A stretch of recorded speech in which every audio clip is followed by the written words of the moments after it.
নমস্কার, চ্যানেল রূপা মুখার্জিতে আপনাদের সকলকে স্বাগত জানাই। একটি খবর সোশ্যাল মিডিয়া, ইউটিউব এবং বিভিন্ন শিক্ষা সংক্রান্ত প্ল্যাটফর্মে একেবারে দাবানলের মতো ছড়িয়ে পড়েছে। বলা হচ্ছে পশ্চিমবঙ্গে নাকি স্টেট লেভেল এলিজিবিলিটি টেস্টের আর কোনো ভ্যালু রইল না। অর্থাৎ সেট পরীক্ষা নাকি সম্পূর্ণরূপে বাতিল হয়ে গেল। এখন থেকে কেবলমাত্র UGC NET, CSIR NET, GATE বা সিইইডি এর মতো জাতীয় স্তরের পরীক্ষার নম্বরের ভিত্তিতেই সবকিছু হবে। এই খবর শুনে অনেকেই দিশেহারা হয়ে পড়েছেন। অনেকের মনেই নানা রকম প্রশ্ন জাগছে।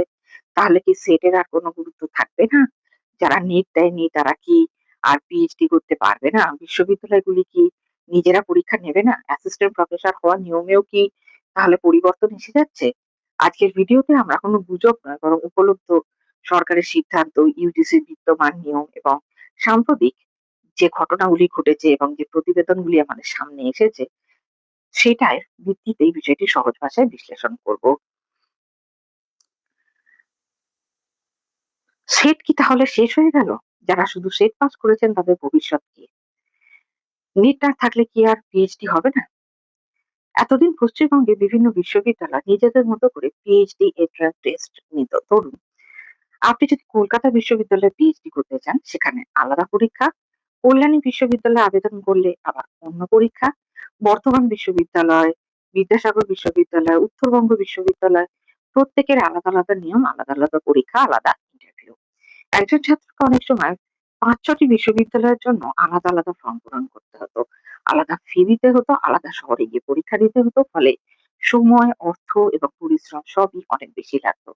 এই সমস্যা সমাধানের লক্ষ্যেই নতুন নীতি আনার কথা বলা হচ্ছে। রাজ্যের বিশ্ববিদ্যালয়গুলিকে জাতীয় স্তরের পরীক্ষা স্কোর ব্যবহার করে পিএইচডি ভর্তি প্রক্রিয়া চালানোর নির্দেশ দেওয়ার খবর প্রকাশিত হয়েছে। এবার প্রশ্ন আসতে পারে যে কেন এই পরিবর্তন? সরকার কেন এরকম সিদ্ধান্ত নিল?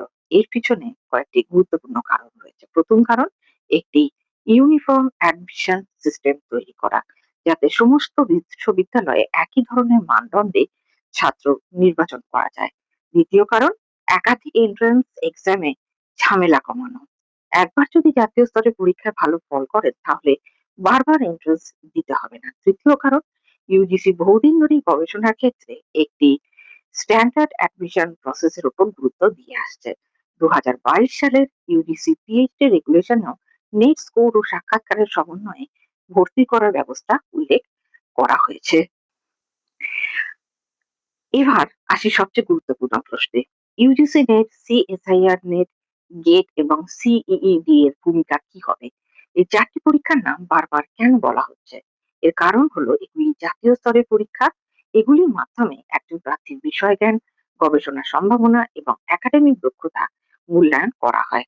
যদি নতুন নীতি পুরোপুরি কার্যকর হয় তাহলে বিশ্ববিদ্যালয়গুলিকে আলাদা পিএইচডি এন্ট্রান্স টেস্ট নেওয়ার পরিবর্তে এই জাতীয় পরীক্ষাগুলির স্কোর ব্যবহার করতে বলা হয়েছে। এরপর বিশ্ববিদ্যালয়গুলি সাক্ষাৎকার বা ভাইভা ফোকেজের মাধ্যমে চূড়ান্ত নির্বাচন করবে। এবার আসি সবচেয়ে আলোচিত প্রশ্ন, অর্থাৎ সেটের ভবিষ্যৎ কি? সোশ্যাল মিডিয়াতে এখন একটাই কথা শোনা যাচ্ছে, সেট শেষ, সেটের আর কোনো মূল্য নেই। আমি এখানে একটু সতর্ক থাকতে বলবো, কারণ দুটি বিষয় সম্পূর্ণ আলাদা। প্রথম বিষয় পিএইচডি অ্যাডমিশন, দ্বিতীয় বিষয় অ্যাসিস্ট্যান্ট প্রফেসর রিক্রুটমেন্ট। এই দুটি জিনিস কিন্তু কখনোই এক নয়। যদি পিএইচডি ভর্তিতে নেট ভিত্তিক পদ্ধতি চালু হয় তার মানে এই নয় যে স্টেট এলিজিবিলিটি টেস্ট বা সেটের অস্তিত্বই শেষ হয়ে গেল। সেট এখনো অ্যাসিস্ট্যান্ট প্রফেসর পদের যোগ্যতার সঙ্গে যুক্ত একটি পৃথক বিষয়। ভবিষ্যতে এই বিষয়ে যদি ইউজিসি বা রাজ্য সরকার আলাদা কোনো সিদ্ধান্ত নেন তখন সেটি অফিসিয়াল ভাবে জানানো হবে। এখনই যে সেট বাতিল, সেট অবৈধ, সেটের অস্তিত্ব বিলুপ্ত হয়ে গেল এ ধরনের কথা বলা ঠিক নয়। এরপরে যে প্রশ্নটা আসে সেটি হলো, অ্যাসিস্ট্যান্ট প্রফেসর হওয়ার নিয়ম কি বদলে গেছে? অনেকেই ভাবছেন যেহেতু পিএইচডির জন্য নেট লাগছে তাহলে কলেজে শিক্ষকতার ক্ষেত্রে নিশ্চয়ই নতুন নিয়ম এসেছে। উত্তর হলো না, দুটি আলাদা বিষয়। পিএইচডি অ্যাডমিশনের নিয়ম এক ধরনের আর অ্যাসিস্ট্যান্ট প্রফেসর নিয়োগের যে নিয়ম সেটা ইউজিসি পৃথক বিধি অনুযায়ী পরিচালিত হয়। অর্থাৎ পিএইচডি ভর্তির নীতিতে পরিবর্তন মানে অ্যাসিস্ট্যান্ট প্রফেসর নিয়োগের নিয়ম বদলে গেছে এমন ধারণা সঠিক নয়। এই ক্ষেত্রে যারা পরীক্ষার্থী বা ছাত্রছাত্রী তাদের কি সুবিধা হতে পারে? দেখুন, যদি এই নীতি বাস্তবে কার্যকর হয় তাহলে কয়েকটি সম্ভাব্য সুবিধা কিন্তু থাকছে। প্রথমত, একই পরীক্ষার্থীকে আর ৫-৬টি বিশ্ববিদ্যালয়ের জন্য আলাদা এন্ট্রান্স টেস্ট দিতে হবে না। দ্বিতীয়ত, সময় ও অর্থ দুটোই সাশ্রয় হবে। তৃতীয়ত, সারা রাজ্যে ভর্তি প্রক্রিয়ায় একটি অভিন্ন মানদণ্ড তৈরি হয়ে যাবে। চতুর্থত, জাতীয় স্তরে পরীক্ষায় ভালো ফল করলে একাধিক বিশ্ববিদ্যালয়ে আবেদন করার সুযোগ আরো সহজ হতে পারে। তবে কয়েকটি প্রশ্নও এখনো রয়ে গেছে।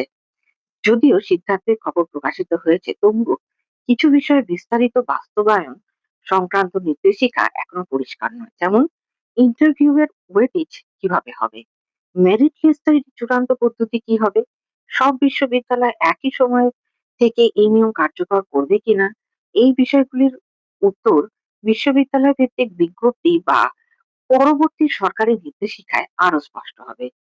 এবার আসি ইউজিসি নেটের নতুন ৩টি ক্যাটাগরি নিয়ে। অনেকে শুধু শুনেছেন ক্যাটাগরি 1, ক্যাটাগরি 2, ক্যাটাগরি 3, কিন্তু এগুলোর অর্থ কি? চলুন খুব সহজভাবে ব্যাপারটা বুঝে নিই। ক্যাটাগরি 1 যারা ইউজিসি নিটের সঙ্গে জেআরএফ অর্থাৎ জুনিয়র রিসার্চ ফেলোশিপ অর্জন করেছেন। এই প্রার্থীরা পিএইচডি তে আবেদন করতে পারবেন। জেআরএফ ফেলোশিপ পাওয়ার সুযোগ থাকবে।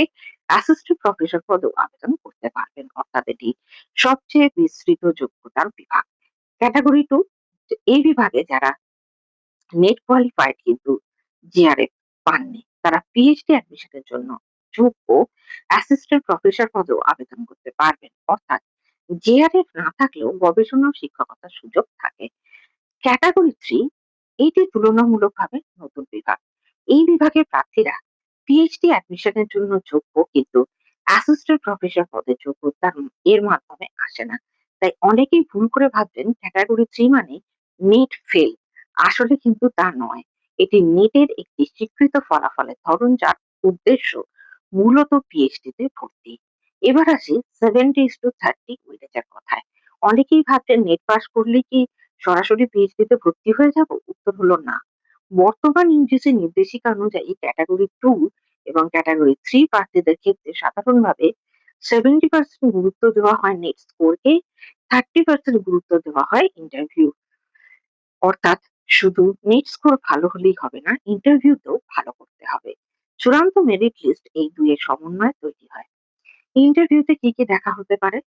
বিশ্ববিদ্যালয় ভেদে কিছু পার্থক্য থাকতে পারে, তবে সাধারণভাবে দেখা হয় আপনার subject knowledge, research aptitude, research proposal, বিষয় সম্পর্কে বিশ্লেষণ করার ক্ষমতা, ভবিষ্যৎ গবেষণা পরিকল্পনা। অর্থাৎ ইন্টারভিউ এখনো অত্যন্ত গুরুত্বপূর্ণ। যারা এখনো নেট দেননি তাদের কি করা উচিত?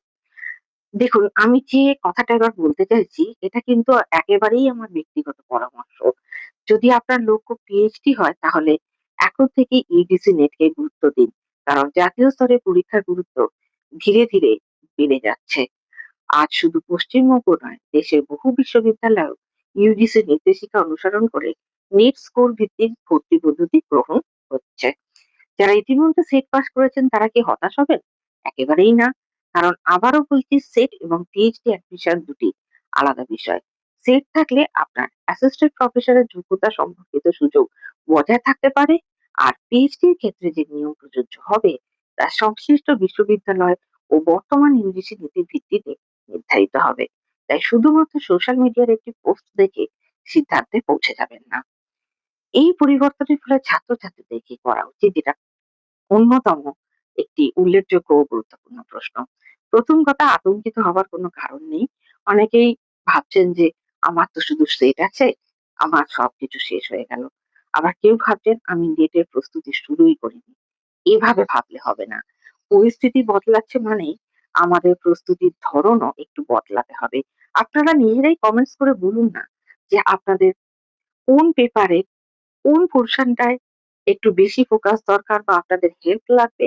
আমি অবশ্যই সেই বিষয়ে বিস্তৃত আলোচনা সহ ভিডিও দেব, অথবা দরকার পড়লে প্রতিটা টপিক ধরে ধরে আলাদা আলাদা ভিডিও আপলোড করব।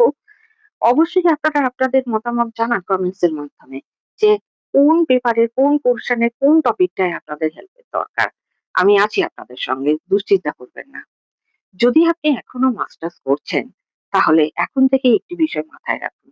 যদি ভবিষ্যতে আপনার লক্ষ্য হয় পিএইচডি করা, গবেষণা যাওয়া বা বিশ্ববিদ্যালয়ে পড়ানো, তাহলে ইউজিসি নেটের প্রস্তুতি যত তাড়াতাড়ি শুরু করবেন ততই ভালো। কারণ জাতীয় স্তরের পরীক্ষার গুরুত্ব ক্রমশ বাড়ছে। আর যদি আপনি ইতিমধ্যেই সেট কোয়ালিফাইড হন, তাহলে হতাশ হবেন না। কারণ সেটের মাধ্যমে যে যোগ্যতা অর্জন করেছে সেটি একদিনেই বাতিল হয়ে গেছে এমন কোনো সরকারি ঘোষণা এই মুহূর্তে নেই। অ্যাসিস্ট্যান্ট প্রফেসর নিয়োগের ক্ষেত্রে ইউজিসির বর্তমান যোগ্যতার নিয়মে এখনো নিট, সেট এবং স্লেট একটি স্বীকৃত পথ হিসাবে রয়েছে। তাই সোশ্যাল মিডিয়ার শিরোনাম দেখে নিজের বহু বছরের পরিশ্রমকে মূল্যহীন ভাববেন না। একটি বিষয় সব সময় মনে রাখবেন, পিএইচডি অ্যাডমিশন এবং ফ্যাকাল্টি রিক্রুটমেন্ট দুটি আলাদা প্রক্রিয়া। একটির নিয়ম পরিবর্তন হলেই অন্যটির নিয়মও বদলে যাবে এমন ধরে নেওয়া ঠিক নয়। আর দেখুন, আমার ব্যক্তিগত পর্যবেক্ষণ আমি আপনাদের সাথে এবার আরেকবার শেয়ার করতে চাইছি। আমি বিষয়টিকে দুটি দিক থেকে দেখছি।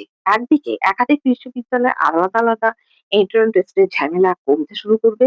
একটি জাতীয় মানদণ্ড তৈরি হবে এবং অন্যদিকে যারা এতদিন শুধুমাত্র বিশ্ববিদ্যালয়ের এন্ট্রান্স টেস্টের উপরে নির্ভর করতেন, তাদের এখন প্রস্তুতির কৌশল বদলাতে হবে। অর্থাৎ সুযোগ শেষ হয়ে যায়নি, কিন্তু প্রতিযোগিতার ধরন বদলে গেছে। এখন সবচেয়ে বড় প্রশ্ন, এই নিয়ম কি ইতিমধ্যেই সব বিশ্ববিদ্যালয়ে কার্যকর হয়ে গেছে? এর উত্তর হলো, সব বিশ্ববিদ্যালয় একই দিনে একইভাবে বাস্তবায়ন করবে এমনটা ধরে নেওয়া ঠিক নয়। প্রতিটি বিশ্ববিদ্যালয় নিজেদের ভর্তি বিজ্ঞপ্তিতে কি নিয়ম অনুসরণ করবে সেটিও লক্ষ্য করতে হবে। এছাড়া ইউজিসি নির্দেশিকা অনুযায়ী বিশ্ববিদ্যালয়গুলির নিজস্ব ভর্তি বিজ্ঞপ্তি গুরুত্বপূর্ণ। দেখুন, গুজব নয়, সরকারি নির্দেশিকায় নজর রাখুন। ভয় নয়, প্রস্তুতি নিন। সেট থাকলে সেটির মূল্য আছে, নেট করলে সুযোগ আরো বাড়বে। আর পিএইচডি করতে চাইলে এখন থেকেই গবেষণামুখী প্রস্তুতি শুরু করুন। পরিবর্তনকে ভয় পাওয়ার দরকার নেই। যারা সময়ের সঙ্গে নিজেদের প্রস্তুতি বদলাতে পারবেন, ভবিষ্যতে তারাই এগিয়ে যাবেন। আপনাদের কি মত? এই নতুন ব্যবস্থা কি সকল পরীক্ষার্থীদের জন্য ভালো হবে, নাকি বিশ্ববিদ্যালয়ের নিজস্ব এন্ট্রান্স টেস্ট থাকাই উচিত ছিল? কমেন্টে অবশ্যই আপনার মতামত লিখুন। ভিডিওটি যদি তথ্যবহুল মনে হয়ে থাকে তাহলে একটি লাইক করবেন, শেয়ার করবেন। আর এই ধরনের শিক্ষা, ইউজিসি নেট, সেট, পিএইচডি এবং হায়ার এডুকেশনের নির্ভরযোগ্য আপডেট পেতে আমাদের চ্যানেলটি সাবস্ক্রাইব করতে ভুলবেন না। সকলে ভালো থাকবেন। ধন্যবাদ। নমস্কার।